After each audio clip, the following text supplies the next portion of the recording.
Throughout the Northwest Europe campaign from June 1944 to May 1945, American intelligence officers conducted thousands of prisoner-of-war interrogations.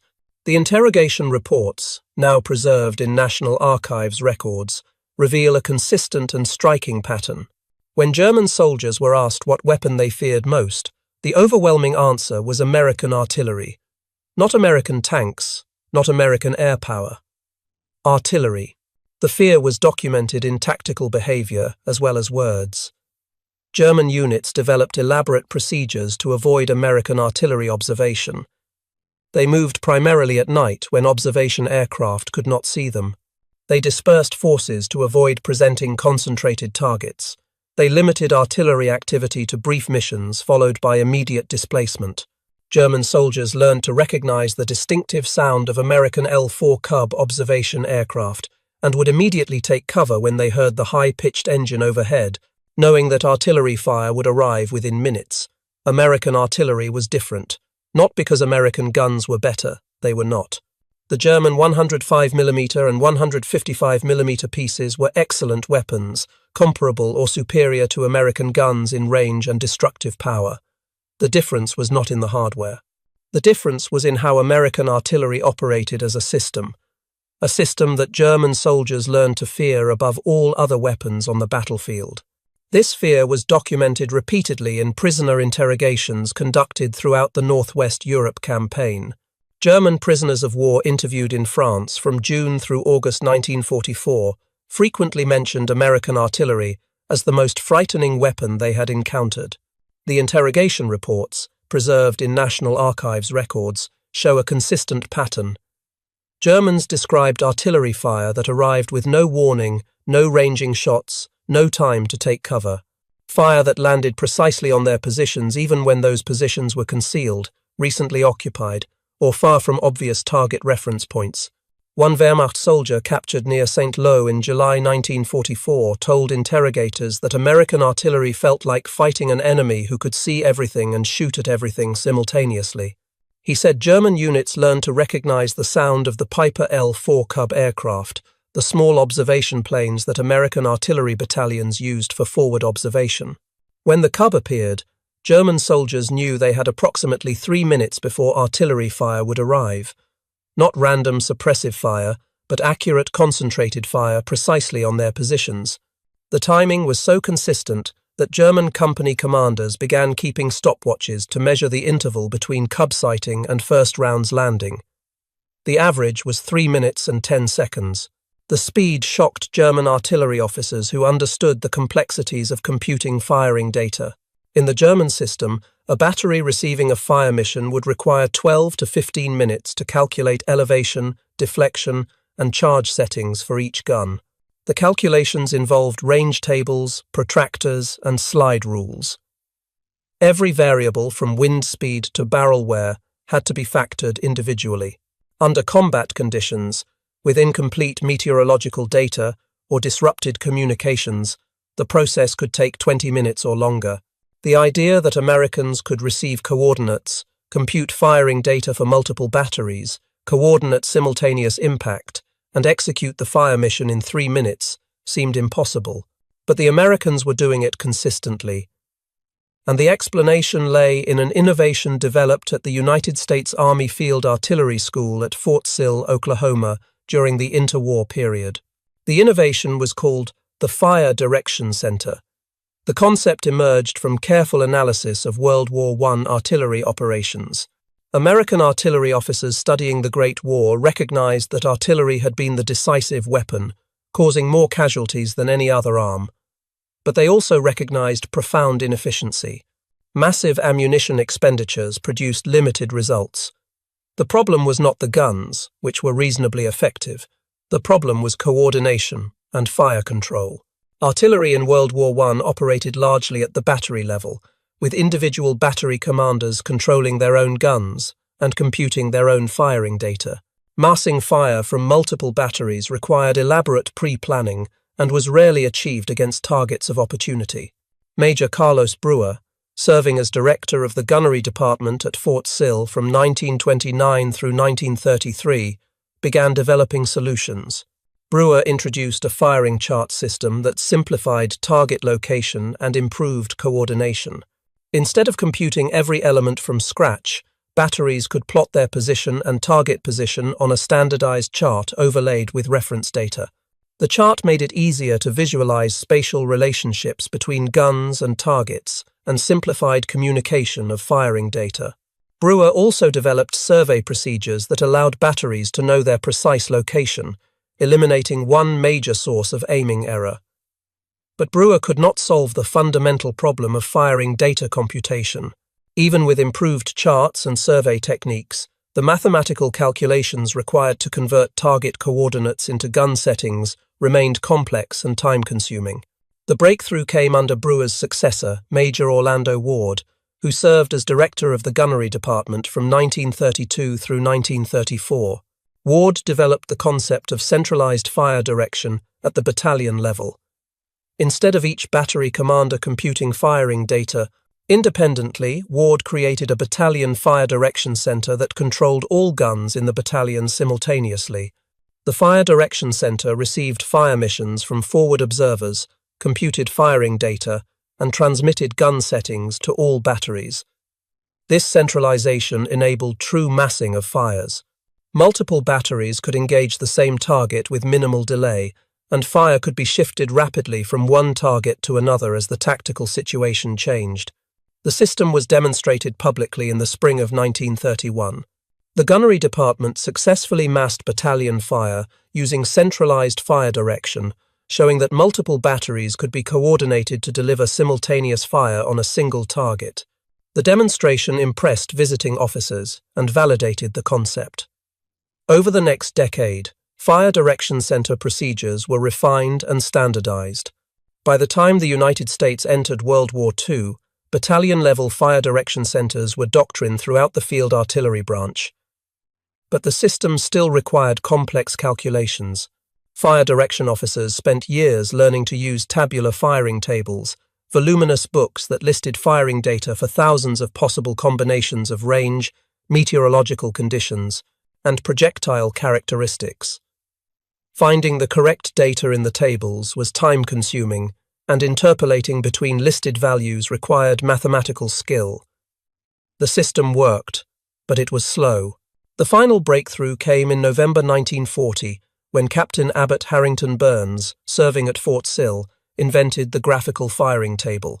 Burns created the device literally overnight, working through the night to develop a solution to what he called the slow torture of intricate mathematics. The Graphical Firing Table was essentially a specialized slide rule printed on a transparent sheet. Fire direction officers could lay the sheet on their firing chart, align it with the battery and target positions, and read firing data directly without calculation. The device made computation more than 20 times faster and allowed enlisted soldiers with basic arithmetic skills to perform calculations that previously required trained officers. The Graphical Firing Table revolutionized American artillery. By 1942, when American forces entered combat in North Africa, every artillery battalion had fire direction centers equipped with graphical firing tables. The combination of centralized control and rapid computation created the 3-minute response time that so shocked German opponents. An observer could call in target coordinates, the fire direction center could compute and distribute firing data, and multiple batteries could be shooting within 3 minutes. No other army in World War II could match that speed. The system enabled something the Americans called time-on-target missions. In a time-on-target mission, guns from multiple batteries across several kilometers would fire at different times, with the firing times carefully calculated so that all shells arrived over the target within a 3-second window. The effect was devastating. Instead of shells arriving sequentially, giving soldiers time to take cover after the first explosions, every round impacted simultaneously. The entire bombardment occurred in an instant, before anyone could react. Most casualties in artillery bombardments occur in the first few seconds before troops go prone or find cover. Time-on-target missions maximized casualties by compressing the entire fire mission into those critical first seconds. German artillery could not execute time-on-target missions against targets of opportunity. The coordination required was beyond the capability of their decentralized battery-level fire control system. Germans could execute simultaneous fires if they had days to prepare, carefully surveying positions and pre-computing all firing data. But they could not do it on 3 minutes' notice against an unexpected target. British artillery was more sophisticated than German, with excellent training and equipment. British artillery officers developed elaborate fire planning procedures that allowed impressive concentrations of fire. By 1941, Brigadier Jack Parham had demonstrated the ability to coordinate 144 guns in a divisional concentration delivered within 5 minutes of the fire call. British artillery used a system of standardized concentrations they called Mike, Uncle, Victor, and William targets, with each designation representing a different scale of massed fire. But British procedures were different from American time-on-target techniques. British concentrations achieved rapid massing of fire, but did not emphasize simultaneous impact the way American procedures did. British doctrine accepted shells arriving over a short time period rather than insisting on the 3-second window that Americans achieved. The difference was subtle but significant in terms of casualty effectiveness. Soviet artillery operated on a completely different philosophy. The Red Army possessed enormous numbers of guns and used them for massive preparatory bombardments that lasted hours and consumed staggering quantities of ammunition. At Kursk, in July 1943, Soviet artillery fired over 1.6 million shells in the opening bombardment. The sheer volume of fire was devastating and played a crucial role in breaking German attacks. But Soviet fire control remained relatively primitive throughout the war. Soviet batteries typically fired at area targets or pre-plotted coordinates, without the precise adjustment that characterized American artillery. Russian shells often landed scattered across hundreds of meters, and instances of friendly fire from inaccurate artillery were not uncommon. Soviet doctrine emphasized overwhelming firepower through quantity rather than precision. The approach was effective. In the massive battles of the Eastern Front, where targets were often large concentrations of troops and vehicles, but it lacked the flexibility and precision of the American system. The American approach to artillery was based on flexibility and responsiveness, and this approach was enabled by an extensive forward observer system that no other army matched. American doctrine placed trained artillery observers at company level and below in infantry and armored units. These observers had direct radio communication with battalion fire direction centers and could call for fire on any target they identified. The observers were not simply spotters who reported target locations. They were trained artillery officers or non-commissioned officers who understood fire direction procedures and could work directly with fire direction centers to adjust fire and maximize effectiveness.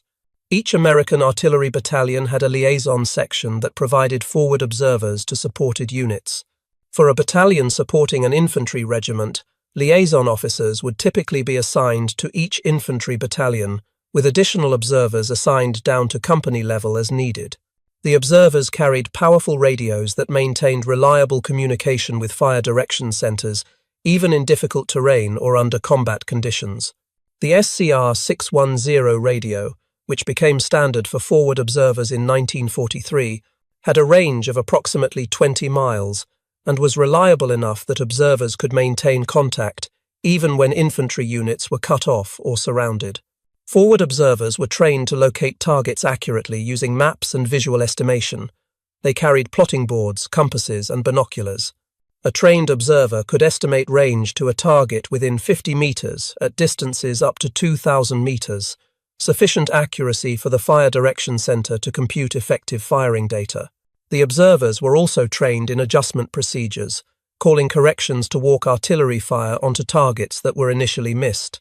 The standard adjustment procedure used the clock system to describe target location relative to the impact of previous rounds. An observer might report target at 12 o'clock, 200 meters from the last impact, and the fire direction center would adjust fire accordingly. But the real revolution in forward observation came with the L-4 Cub aircraft. The L-4 was a military version of the Piper J-3 Cub, a small commercial aircraft. The military version was modified with larger tires for rough field operations, a transparent window in the roof for upward visibility, and radios for communication with ground units. The aircraft was powered by a 65-horsepower engine and had a maximum speed of 85 miles per hour. It could take off and land in incredibly short distances, typically less than 300 feet, allowing it to operate from rough forward airstrips close to the point. Front lines. The Army Air Forces had initially resisted organic aviation for the artillery, arguing that all aviation assets should be controlled by the Air Forces.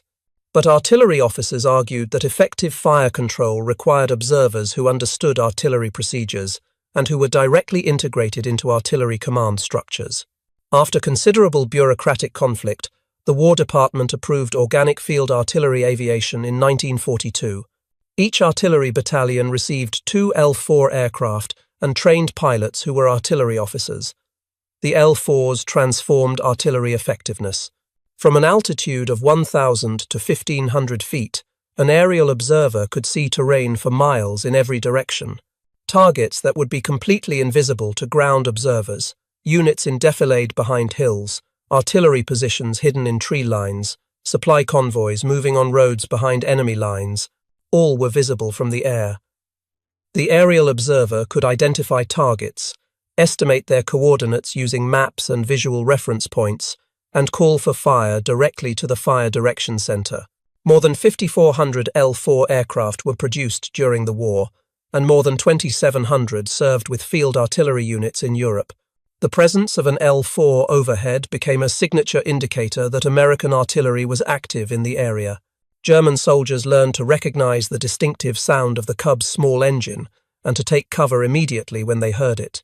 German tactical manuals from late 1944 included specific instructions for what to do when L-4 aircraft appeared.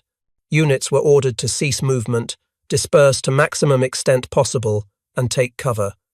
The Germans understood that once the Cub spotted them, artillery fire would follow within minutes. German attempts to shoot down the L-4s were generally unsuccessful.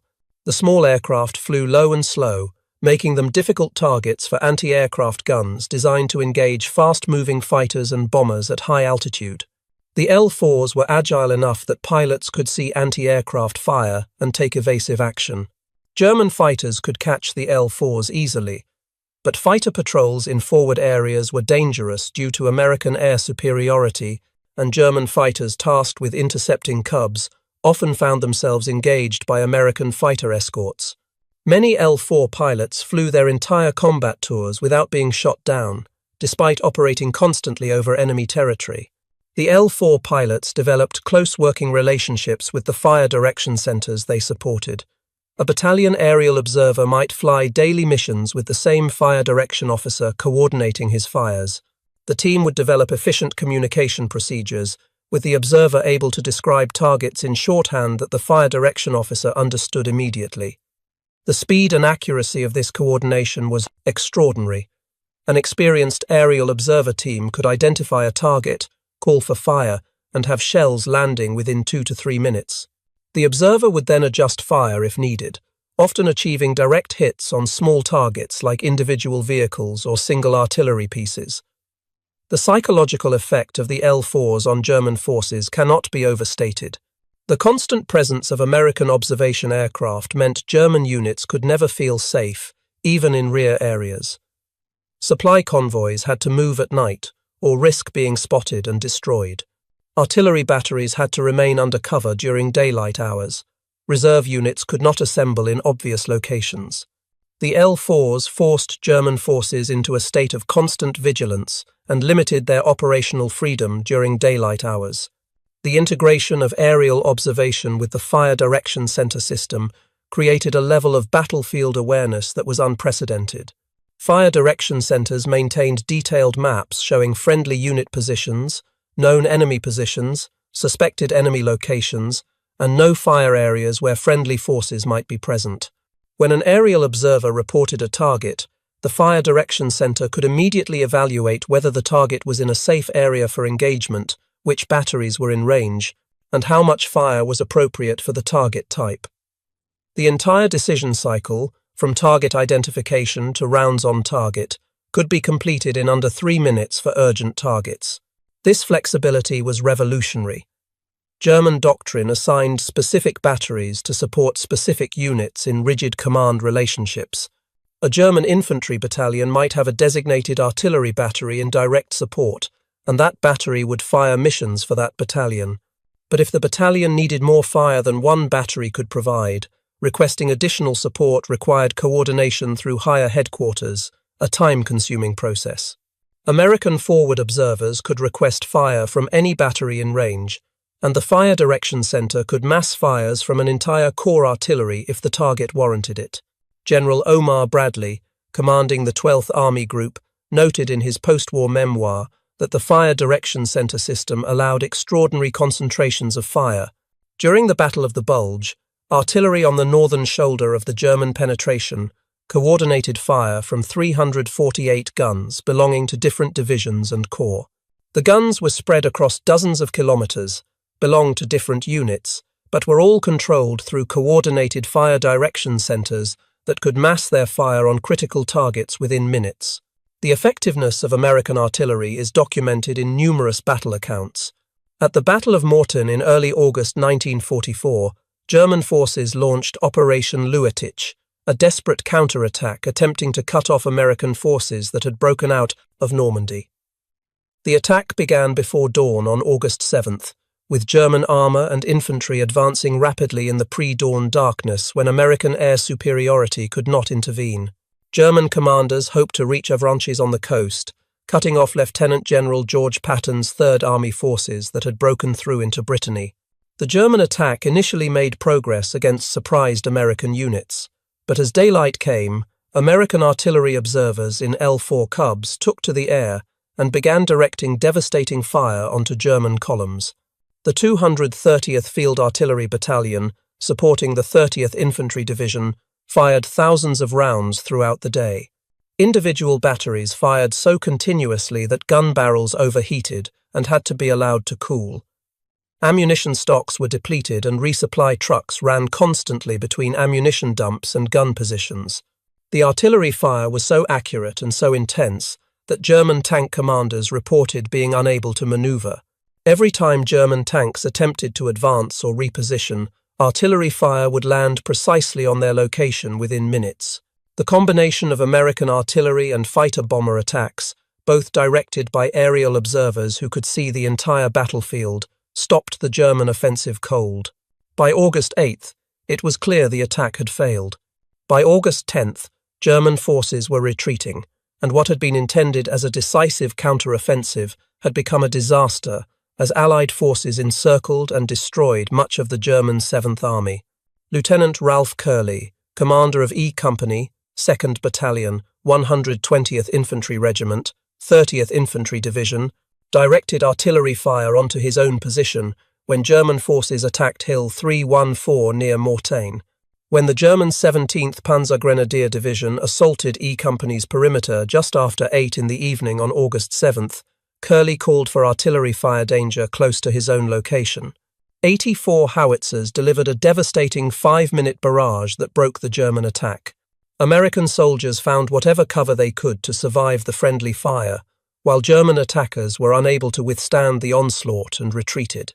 Curley's willingness to accept artillery fire on his own position exemplified both the desperate nature of the fighting and the trust American forces had in their artillery system's precision. The fighting for Hill 192 near St. Lo in July 1944 showed similar artillery dominance. Hill 192 was a key terrain feature that dominated the approaches to St. Lo. German forces had fortified the hill with extensive trench systems, bunkers, and carefully sited weapons positions. American forces had attacked the hill repeatedly in late June and early July with limited success. German defenders had excellent fields of fire and could engage attacking American infantry at long range. The 2nd Infantry Division, tasked with capturing the hill, planned a deliberate attack supported by massive artillery preparation. Division artillery included 3 battalions of 105mm howitzers and 1 battalion of 155mm howitzers, a total of 48 guns. But the Fire Direction Center was able to call on additional support from corps artillery, bringing the total available firepower to more than 100 guns. The attack began on July 11th, 1944, after several days of preparation. American artillery fired 20 time-on-target missions during the night of July 10th to July 11th, each mission bringing massed fire from dozens of guns onto German defensive positions. The time-on-target missions were timed to prevent German defenders from resting or reorganizing. Every hour or two throughout the night, another massive bombardment would hit the German positions, preventing sleep and maintaining constant stress on the defenders. On July 11th, the main attack began with a thunderous artillery preparation. The 2nd Infantry Division's artillery fired 20,000 rounds that day alone, an average of more than 800 rounds per gun. The bombardment was so intense that German survivors reported complete disruption of command and control. Telephone lines were cut by the shelling, runners could not move between positions, and commanders lost contact with their subordinate units. When American infantry finally advanced behind the artillery preparation, German resistance was disorganized and ineffective. Hill 192 was captured by early afternoon on July 11th. The Battle of the Bulge in December 1944 to January 1945 provided another dramatic demonstration of American artillery effectiveness.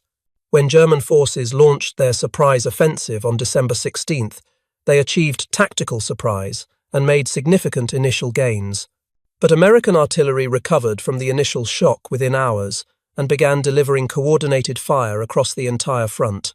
On the northern shoulder of the German penetration, near Elsenborn Ridge, American artillery played the decisive role in stopping German attacks. The 1st Infantry Division and supporting units were backed by massed artillery that included divisional artillery, corps artillery, and even artillery from adjacent sectors that could range into the threatened area. The fire direction centers coordinated fire from 348 guns belonging to multiple divisions and corps. This concentration of firepower, controlled through coordinated fire direction, was possible only because of the American system. No other army could have rapidly organized such massive fire support. German infantry and armor attacking toward Elsenborn Ridge encountered devastating artillery fire that broke up every attack. German commanders reported that American artillery fire was so intense and so accurate that German forces could not maintain their attacks. Units that attempted to advance were hit by time-on-target missions that landed with no warning. Units that attempted to regroup in assembly areas found themselves under fire within minutes. The combination of accurate fire and rapid response made German offensive operations impossible. The 6th Panzer Army, the main German striking force in the northern sector, was stopped almost entirely by American artillery. German tank losses to artillery fire were so heavy that several panzer divisions reported losing more than half their armor. The German official history of the battle, compiled after the war, attributed the failure of the northern attack primarily to American artillery rather than to American armor or air power. In the southern sector of the Bulge, at Bastogne, American artillery again played the critical role in defense. The 101st Airborne Division, surrounded in Bastogne, was supported by artillery battalions that remained inside the pocket and by artillery firing from outside the encirclement. Forward observers with the paratroopers called for fire constantly, and fire direction centers coordinated responses from any guns that could range into the needed areas. German forces attacking Bastogne encountered the same pattern seen elsewhere during the Bulge. Advancing troops were hit by accurate massed artillery fire that arrived with devastating speed. German commanders reported being unable to concentrate forces for attacks because any concentration would immediately draw American artillery fire. German attempts to respond with counter-battery fire were increasingly futile as the campaign progressed. American artillery had developed sophisticated counter-battery procedures that integrated multiple intelligence sources. Sound-ranging units used sensitive microphones to triangulate the source of enemy gunfire. Flash spotting posts used surveyed observation positions to plot the location of muzzle flashes at night. Aerial observers in L-4 Cubs and fighter bombers reported any visible artillery.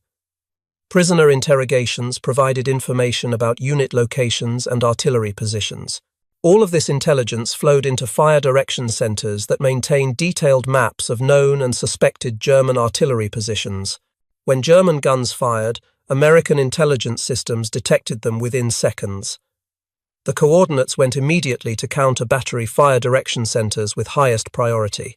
American doctrine called for immediate suppressive fire on any identified enemy artillery. German batteries firing more than a few rounds could expect American counter-battery fire within 3 to 5 minutes. The result was steady degradation of German artillery effectiveness. Wehrmacht batteries that revealed their positions by firing would be suppressed or destroyed.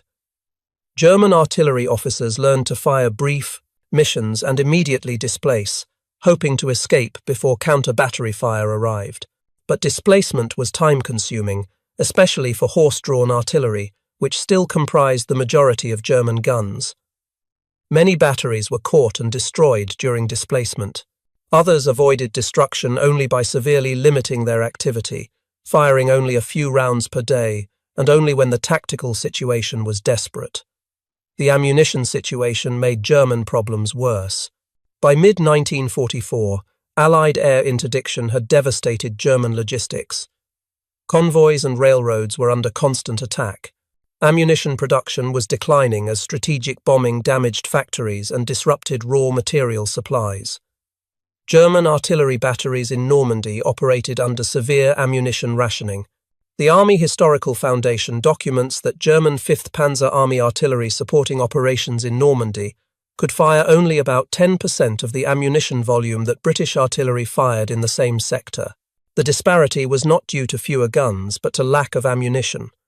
German mobility was also inferior, and this disparity became more pronounced as the war continued. American artillery was completely motorized from the beginning of American involvement in the war. Every gun was towed by a truck or mounted on a self-propelled chassis. The standard prime mover for the 105mm M2A1 howitzer was the 2.5-ton 6x6 truck, commonly called the Deuce and a Half. These trucks could tow the howitzer at speeds up to 40 miles per hour on roads and could traverse rough terrain that would have been impossible for horse-drawn artillery. Heavier guns required more powerful prime movers. The 155mm M1 howitzer was typically towed by the M5 high-speed tractor, a tracked vehicle specifically designed for artillery towing. The M5 could move the heavy howitzer across virtually any terrain and could tow at speeds up to 35 miles per hour on roads. For the heaviest guns, including the 155mm M1917A1 gun, known as the Long Tom, and the 8-inch howitzer, the Army used the M4 high-speed tractor, an even more powerful tracked vehicle. American self-propelled artillery provided even greater mobility. The M7 Priest, mounting a 105mm howitzer on an M3 or M4 tank chassis, was the primary self-propelled artillery for armoured divisions. Each armoured division had 3 battalions of M7 Priests, a total of 54 howitzers that could move and fight with the division's tanks. The M7 could travel at road speeds up to 25 miles per hour and could traverse any terrain that tanks could cross. The crew could fire from the vehicle, and the M7 could displace under fire and continue firing from moving positions if necessary. The M12 gun motor carriage mounted a 155mm gun on a modified M3 tank chassis. Only 100 units were built initially, with 74 refurbished for the Normandy campaign. The M12 served as a bunker buster, capable of direct fire against fortified positions. During operations against the Siegfried Line fortifications in autumn 1944, M12 units were used to engage German bunkers with direct fire, penetrating 7 feet of reinforced concrete. The mobility of the M12 allowed these heavy guns to be brought forward quickly to engage targets that would have required days to reach with towed artillery. German artillery, in contrast, remained largely horse-drawn throughout the war. Germany mobilized approximately 2.75 million horses during World War II, and each infantry division used roughly 5,300 horses for artillery and logistics. A German artillery battery typically required 150 to 200 horses to move its 4 to 6 guns plus ammunition and support equipment. The horses required constant care, feeding, and rest. Each horse needed approximately 20 pounds of fodder per day, and providing this fodder in combat zones required substantial logistics effort. Horse-drawn artillery could move at most 25 kilometers per day under favorable conditions. In rain or mud, movement could be reduced to 10 kilometers per day or less. Hitching horses to guns, moving the battery, and unlimbering at a new position required 2 to 3 hours under good conditions. Under combat conditions, with enemy fire or poor visibility, the process could take much longer. The disparity between American motorized artillery that could displace in 15 minutes and move 50 kilometers in an hour versus German horse-drawn artillery that needed hours to move and could travel only limited distances per day was decisive. The horse dependence created other vulnerabilities. Horses were vulnerable to artillery fire, air attack, and disease. A battery that lost significant numbers of horses to enemy action might be immobilized for days until replacement horses could be brought forward. Artillery horses also required stable conditions for rest and feeding. Unlike trucks, which could be parked and ignored until needed, horses required constant attention. Artillery units had to allocate substantial personnel to horse care, reducing the number of men available for combat duties. The German attempt to mechanize their artillery in 1943 and 1944 came too late and never reached sufficient scale to offset the mobility advantage American forces enjoyed. Some German artillery units received half-track prime movers or captured vehicles, but the majority remained horse-drawn until the end of the war. German armored and mechanized divisions had motorized or self-propelled artillery, but these elite units represented a small fraction of the German army. The bulk of German infantry divisions, and therefore the bulk of German artillery, depended on horses. The introduction of the proximity fuse in December 1944 multiplied American artillery effectiveness. The proximity fuse contained a miniature radio transmitter and receiver that measured the distance to the ground as the shell fell. When the shell reached optimal burst height, typically 15 to 20 meters above the surface, the fuse detonated the shell automatically. Every shell became an airburst without requiring complex time fuse calculations. The weapon had been developed in strict secrecy, beginning in 1940, and had been used for anti-aircraft defense and in Pacific Island operations, where unexploded rounds could not fall into enemy hands. But Pentagon officials had restricted ground use in Europe from fear that Germans might capture intact fuses from unexploded shells and reverse engineer the technology. The fear was that German development of countermeasures could devastate Allied bomber formations over Germany. The German Ardennes offensive in December 1944 changed the calculation. On December 16, 1944, as German forces smashed through American lines in what became known as the Battle of the Bulge, Colonel Oscar Alfred Axelson of the 406th Artillery Group used proximity-fused shells without authorization at Monschau, Germany.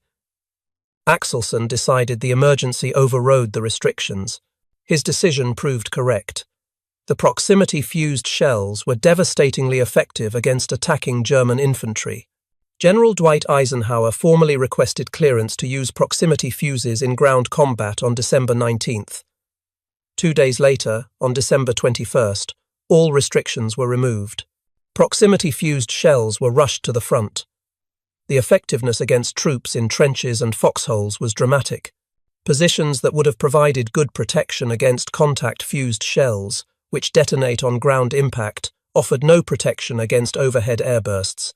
Proximity-fused shells increased casualties by an estimated factor of 3 to 4 compared to contact fuses. The psychological effect on German troops was severe. German tactical doctrine emphasized entrenchment and overhead cover as protection against artillery. Soldiers who had survived months of combat using proper field fortification techniques suddenly found those techniques ineffective. Some German soldiers reportedly refused to take cover during bombardments, reasoning they were as likely to be killed in a foxhole as standing in the open. Unit cohesion suffered as soldiers lost confidence in defensive procedures. The cumulative effect of American artillery superiority was crushing. Military historians estimate that approximately 70% of all ground combat casualties in World War II were caused by artillery and mortar fire. This statistic applies to casualties in general, not specifically to German losses, but the proportion was similar across all armies. The effectiveness of artillery as a casualty-producing weapon far exceeded that of small arms, tanks, or air attacks, and American artillery was the most effective artillery system in the war. The German army recognized American artillery superiority even while the war continued. Field Marshal Erwin Rommel, commanding German forces in Normandy until his injury in July 1944, noted in reports to Hitler that American artillery coordination was far superior to German capabilities. Rommel emphasized that Allied control of the air, combined with highly effective artillery, made German counterattacks extremely costly and usually unsuccessful. Field Marshal Erich von Manstein, one of Germany's most capable commanders, commented after the war on the effectiveness of American trucks in increasing Soviet artillery mobility on the Eastern Front. Von Manstein noted that Lend-Lease American trucks allowed Soviet artillery units to reposition rapidly, giving them mobility that German horse-drawn artillery could not match. The observation was doubly significant, implying that even Soviet artillery, which most observers considered inferior to American artillery in fire control sophistication, gained decisive advantage from American-supplied mobility. The American artillery system was not a single invention or a dramatic technological breakthrough. It was the product of systematic institutional development over 2 decades. Officers at Fort Sill had studied World War I, identified problems, developed solutions, tested procedures, and trained thousands of artillery officers in the new doctrine. The system worked because every element had been carefully designed to integrate with every other element. The system required excellent maps with standardized grid coordinates. American forces had such maps, supplied in vast quantities and distributed down to platoon level. The system required reliable radio communications. American artillery had powerful radios and maintained communications even under difficult conditions. The system required trained forward observers who could accurately locate targets and call for fire. American artillery trained observers extensively and embedded them with infantry units at company level. The system required accurate meteorological data because artillery fire is affected by wind, temperature, and air density. American artillery battalions had meteorological sections that provided regular weather updates. The system required survey teams to locate gun positions precisely. American artillery had survey sections in every battalion. The system required detailed firing tables and graphical firing tables. American artillery developed and produced these in quantity and supplied them to every fire direction center. Every element worked together. Remove any single element, and the system would degrade. But with all elements functioning, the system delivered precision, coordinated firepower that no other army could match.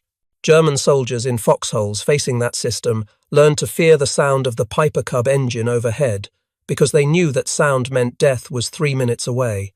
The Americans did not develop their artillery system because they were smarter or braver than their opponents. They developed it because they recognized the problem, dedicated resources to solving it, and built institutions that could train soldiers and maintain equipment to execute the doctrine. The German army had excellent artillery officers who understood fire control problems as well as Americans did. But German military resources in the interwar period were constrained by the Versailles Treaty, and when rearmament began in the 1930s, German doctrine emphasized tanks and close air support for mobile warfare. Artillery was important, but not the main focus. The Soviets had their own artillery doctrine based on mass and overwhelming firepower. Soviet artillery was effective in the massive battles of the Eastern Front, where targets were large and precision was less critical than volume. The Soviet approach worked for Soviet operational requirements. British artillery developed in different directions, emphasizing deliberate fire planning and systematic preparation. British artillery was highly effective and respected by German opponents, but only the Americans combined speed, precision, flexibility, and overwhelming firepower into a single integrated system optimized for rapid response and continuous adaptation to fluid tactical situations.